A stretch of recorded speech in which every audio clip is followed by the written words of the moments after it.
Hello friends, welcome to Kalpana easy lifestyle. विद्यालय प्रबंध समिति के जीरो बैलेंस अकाउंट से संबंधित सभी जानकारी सभी प्रधानाध्यापक व सहायक अध्यापकों के लिए लाभदायक।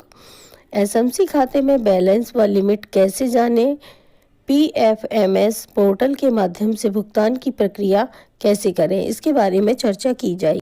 वीडियो पसंद आए तो इसे लाइक, शेयर और सब्सक्राइब जरूर करें।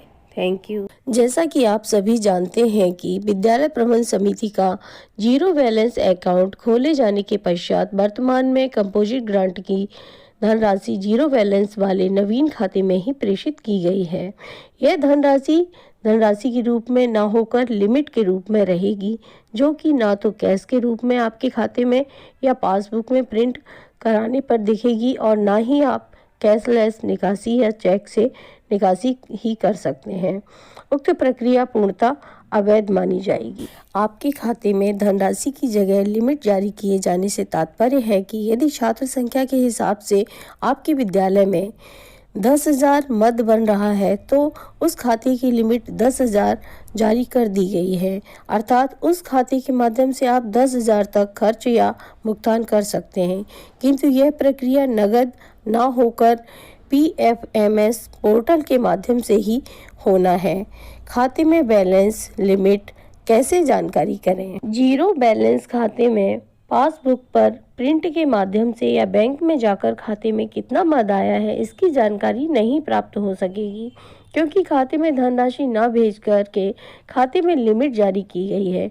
खाते की लिमिट की जानकारी के लिए आपको अपने ब्लॉक के लेखाकार के माध्यम से अथवा अपने विद्यालय की पीएफएमएस पोर्टल पर मेकर आईडी व पासवर्ड की जानकारी प्राप्त करके उसके माध्यम से आप अपने जीरो बैलेंस खाते की लिमिट की जानकारी प्राप्त कर सकते हैं। पीएफएमएस पोर्टल के माध्यम से भुगतान की प्रक्रिया। बेसिक शिक्षा विभाग विद्यालय स्तर पर जीएफएमएस पोर्टल के माध्यम से भुगतान के यह प्रक्रिया नवीन होने के कारण जल्द ही बेसिक शिक्षा विभाग व समग्र शिक्षा के माध्यम से विभिन्न स्तरों से आपको उक्त संबंध में भुगतान प्रक्रिया की सूचना और जानकारी प्रदान की। पीएफएमएस पोर्टल के माध्यम से भुगतान की प्रक्रिया अभी बेसिक शिक्षा विभाग में नया कॉन्सेप्ट होने के कारण हम समस्त के लिए थोड़ा सा चुनौतीपूर्ण और मुश्किलों भरा होगा। हालांकि एक बार जब आप पूरा रजिस्ट्रेशन, आईडी, पासवर्ड, प्रक्रिया आदि की जानकारी प्राप्त कर जाएंगे, उसके साथ ही आप उसमें अपने अधिकांश भुगतान होने वाले जैसे कि स्टेशनरी वाले, बिल्डिंग मटेरियल वाले, पुताई करने वाले, किराना वाले आदि अन्य लोगों का जब अपने विद्यालय के पोर्टल से ऐड कर लेंगे, तब यह भुगतान की प्रक्रिया अत्यंत ही सरल हो जाएगी। आपको एक प्रकार से पहले पोर्टल के माध्यम से प्रक्रिया को पूर्ण करना होगा, उसके पश्चात में संबंधित पत्र आदि को बैंक आदि के माध्यम से प्रदान करके संबंधित के सीधे खाते में भुगतान करना होगा। पीएफएमएस पोर्टल पर भुगतान की प्रक्रिया के निम्न चरण है। सबसे पहले पीएफएमएस पोर्टल पर लॉगिन। पीएमएस पोर्टल पर वेंडर की पूरी डिटेल भरते हुए उन्हें जोड़ना, अर्थात जिनको पैसे का भुगतान करना है उन्हें अपने खाते से जोड़ना। एक्सपेंडिचर अथवा व्यय संबंधी विवरण को पूर्ण करना। दूसरा, जिस मदद के लिए एक्सपेंडिचर कर रहे हैं उससे संबंधित विवरण भरना। सैंक्शन अर्थात संस्तुति संबंधी विवरण भरना। डिडक्शन डिटेल विवरण को कंफर्म करके पूर्ण करना। उक्त प्रक्रिया को पूर्ण करने के पश्चात बैंक में पत्र आदि के माध्यम से संबंधित के खाते में भुगतान करवाना। स्टेप 1, सीएफएमएस के माध्यम से पेमेंट करने के लिए, भुगतान करने के लिए सर्वप्रथम pfms.nic.in पर लॉगिन करते हैं। होम पेज खोलने पर लॉगिन में जाकर आपके विद्यालय के लिए आवंटित मेकर आईडी व मेकर पासवर्ड, जो कि आपके ब्लॉक के सहायक लेखाकार के माध्यम से या समग्र शिक्षा विभाग के माध्यम से प्राप्त होगा। ये यूजर नेम, मेकर आईडी व पासवर्ड डालकर लॉगिन करते हैं। लॉगिन करने के पश्चात लेफ्ट साइड में बहुत से ऑप्शन ऊपर से नीचे की तरफ क्रमशः दिखाई देते हैं, जिसमें से हम मास्टर पर टच करेंगे।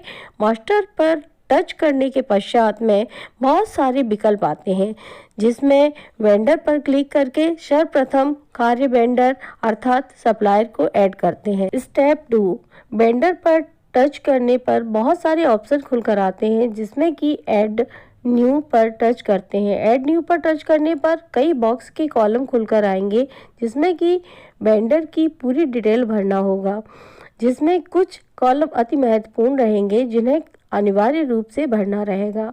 प्रमुख रूप से वेंडर या फर्म का नाम, इसमें फर्म का प्रकार सबसे पहले पूछा जाता है, जिसमें मुख्यतः 2 कॉलम आते हैं, पर्सनल अर्थात किसी को व्यक्तिगत भुगतान करना है या फिर अर्थात कमर्शियल भुगतान करना है। इसमें वेंडर की डिटेल भरते समय सर्वप्रथम बिल्डर का नाम, type, address detail, GST number आदि डिटेल भरते हैं।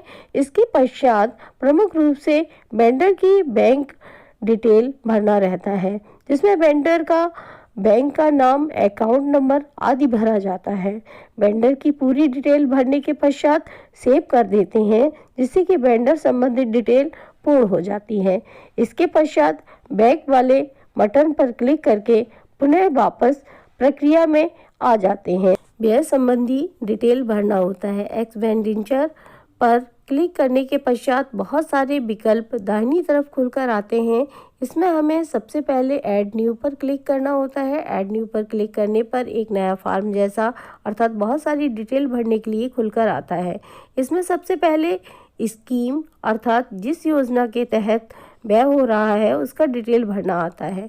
इसमें अधिकतर नीचे दिए गए बिंदु अर्थात समग्र शिक्षा वाले स्कीम के व्यय होते हैं, जिसे सिलेक्ट करते हैं। इसके पश्चात व्यय डन कर रहे हैं उसे भरना होता है। इसमें क्लिक करने पर जितने वेंडर हमने जोड़ रखे हैं अर्थात जिनकी डिटेल हमने ऐड कर रखी है वह सभी खुलकर सामने आ जाते हैं, जिसमें से जिस वेंडर को भुगतान करना होता है उसे सिलेक्ट करते हैं। इसके पश्चात लाइटर अर्थात ऑफिस ऑर्डर नंबर, स्कूल का नाम आदि डिटेल भरते हैं। इसमें एक चीज़ का ध्यान रखना होगा कि सदैव किसी का भुगतान करते समय एक पत्रांक जैसी संख्या अर्थात ऑफिस ऑर्डर नंबर प्रदान करना होगा। उक्त डिटेल भरने के पश्चात में जो संबंधित पत्र होता है उसे चॉइस फाइल के माध्यम से अपलोड करते हैं। स्टेप 4, इसके पश्चात अपलोड सेक्शन लेटर के ऑप्शन के माध्यम से संबंधित संस्तुति के पत्र को अपलोड करते हैं। इसमें कुछ डिटेल और भरना होता है, जैसे section date, available limit, total amount जो कि भुगतान किया जा रहा है। इसके पश्चात कुछ अन्य कॉलम अर्थात नरेशन डिटेल भरनी होती है, जैसे किस चीज़ के लिए भुगतान किया जा रहा है। यहाँ भी स्कीम आदि पूछा जाता है, जिसमें नीचे क्लिक करने पर बहुत सारे विकल्प आते हैं जो कि विद्यालय के विभिन्न कार्यों से जुड़े हुए होते हैं। जिस मद में अर्थात जिसके लिए व्यय किया जा रहा है संबंधित विकल्प का चयन कर लेते हैं। इसके पश्चात सेव के माध्यम से उक्त समस्त सूचनाएं संरक्षित कर लेते हैं। प्रक्रिया में ही उसे एक वाउचर नंबर प्राप्त होता है। स्टेप 5, इसके पश्चात आगे बढ़ने पर हमें एक विकल्प इंस्ट्रूमेंट टाइप में आता है, जिस पर क्लिक करने पर 2 विकल्प खुलकर आते हैं, जिसमें से समस्त प्रथम विकल्प का चयन करते हैं। द्वितीय विकल्प डिजिटल सिग्नेचर से भुगतान का होता है, जो कि हमें नहीं करना है।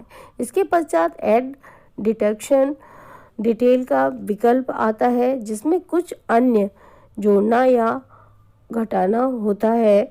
यदि अन्य कुछ न जोड़ना है, घटाना रहे तो ऊपर की पूरी प्रक्रिया को एक बार पुनः अच्छी प्रकार से मिलाकर जांच परख करते हुए आगे बढ़ते हैं, जहां पर अंतिम विकल्प के रूप में कन्फर्म बटन दबाना होता है। जब भली भांति सुनिश्चित हो जाए कि हमारा समस्त विवरण सही है, तब कन्फर्म बटन दबा दें।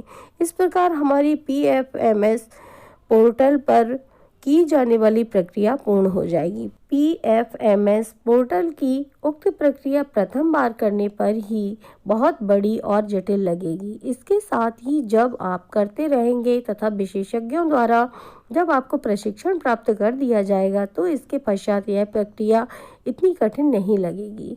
सभी साथी अभी विस्तृत रूप से विभाग द्वारा सूचना प्राप्त करने के पश्चात ही उक्त PFMS पोर्टल के माध्यम से किसी भुगतान आदि की प्रक्रिया को करें। Thank you. वीडियो पसंद आए तो इसे लाइक, शेयर और सब्सक्राइब जरूर करें। अपना उपयोगी वक्त देने के लिए बहुत बहुत धन्यवाद।